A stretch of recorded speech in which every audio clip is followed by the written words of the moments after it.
Audio Jungle. Audio Jungle. Good afternoon. Here is the national news from BGI TV Currents. I am Morire Rabila Lawal. First are the major headlines for the national news. 26 days to hand over. Buhari unveils Agenda 2050. Eyes 165 million jobs. Senate approves Buhari's request for 22.7 trillion naira loans. To the next story from Anambra, mob burns suspected kidnapper alive, rescues victim. Troops arrest Kaduna village chief, suspected bandits informants. On sport, AFCON Under-17, Golden Eaglets suffer defeat to Morocco. Now the news in detail.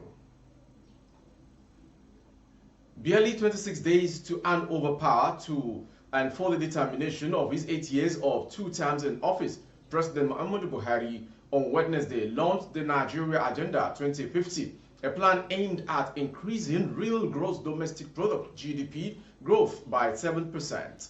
The plan, which also targets creating 165 million new jobs and reducing the number of Nigerians living in poverty to 2.1 million in 2050 from the 83 million estimated in 2020, was launched by Buhari on Wednesday, shortly before the commencement of this week's Federal Executive Council (FEC) meeting at the council chambers at the Presidential Villa Abuja.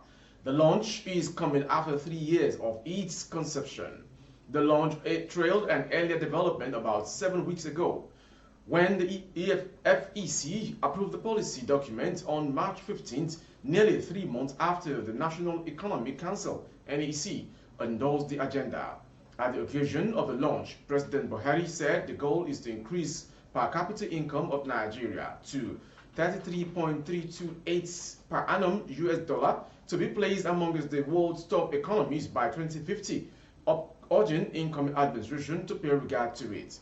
This vision is a product of a dynamic knowledge-based economy to provide sustainable development by 2050.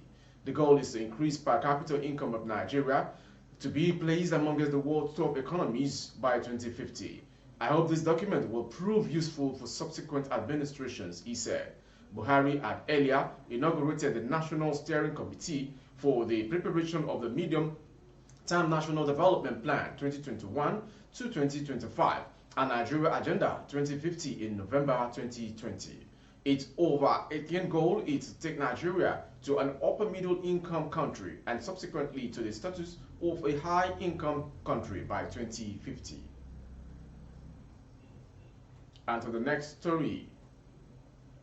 The Senate yesterday approved the request of President Muhammadu Buhari to restructure the 22.7 trillion naira loans the Central Bank of Nigeria receiving and extended to the federal government under its Ways and Means provisions.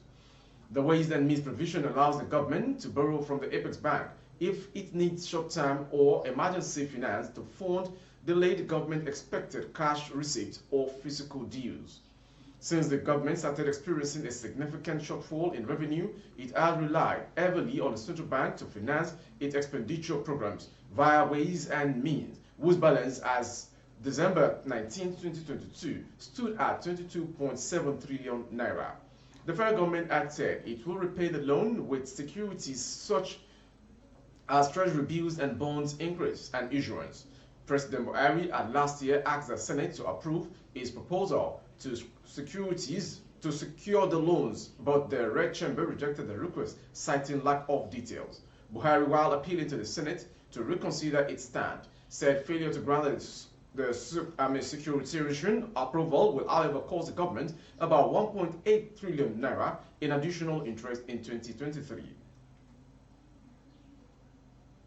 From that story, we go to Anambra State.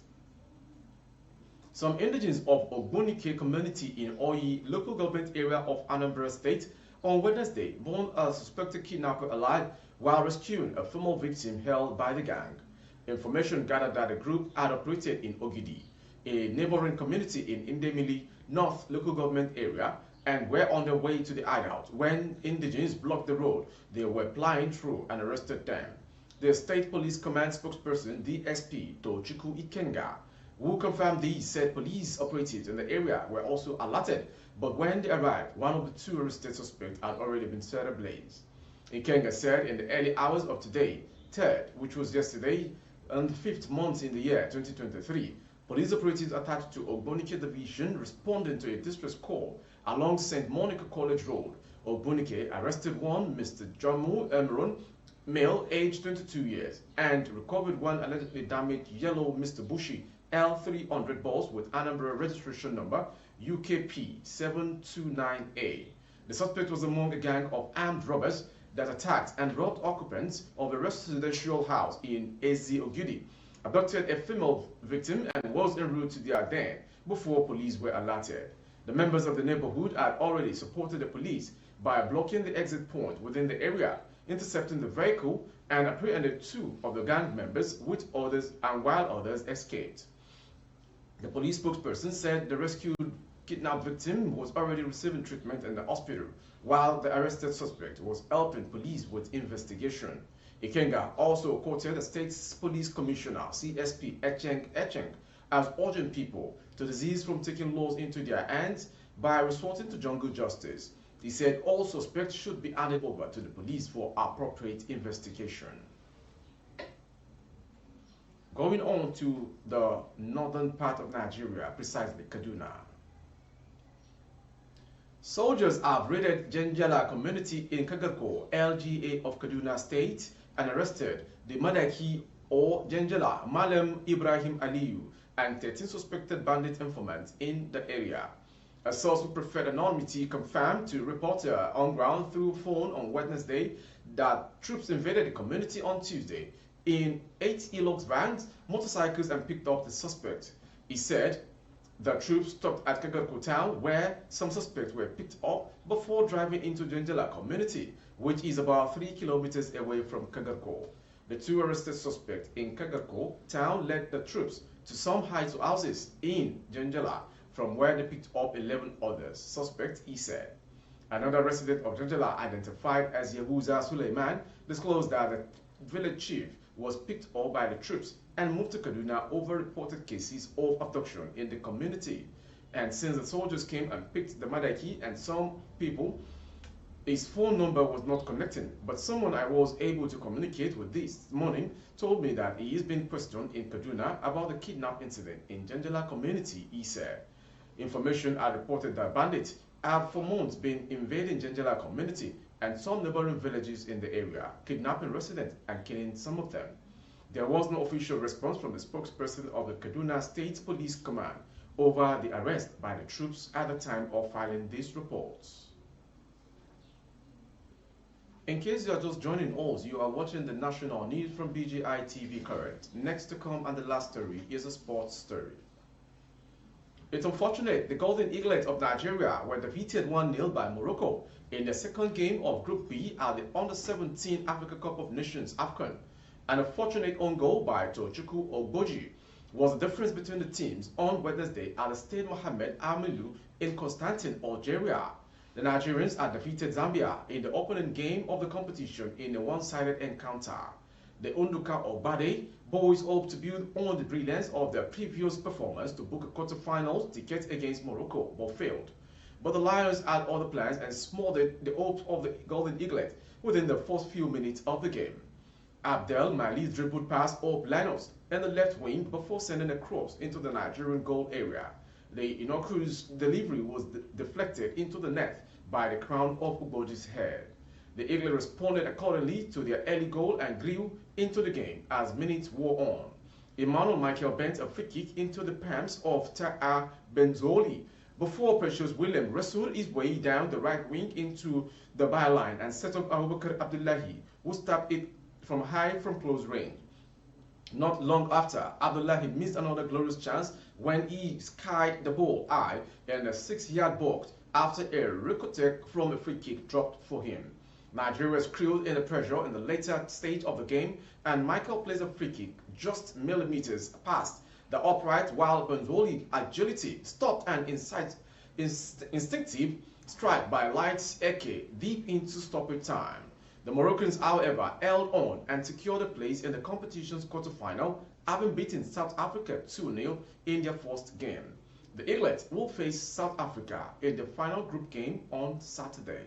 Hoping they deliver. That was the national news from BGI TV Current. Before we go, some major headlines. Barely 26 days to hand over. Buhari unveils Agenda 2050 eyes 165 million jobs. Senate approves Buhari's request for 22.7 trillion naira loan, still before handed over. Anambra State, more born suspected kidnapper alive, rescue victims. And far away north, troops arrest Kaduna village chief, suspected bandits. AFCON, Honor 17, Golden Eaglet suffered defeat to Morocco 1-0. For more updates on YouTube, our handle is BGI TV Current. Kindly subscribe and click on the notification bell. Select option all to access all of our broadcasts. On Facebook, Bagede Imo with Alawiye Adebayo. Please like and follow the page. For advert placement of goods and services, coverage of events and functions, please dial the phone number streaming on your screen. Thank you for watching. I am Morire Rabila Lawa. Good afternoon. Audio Jungle.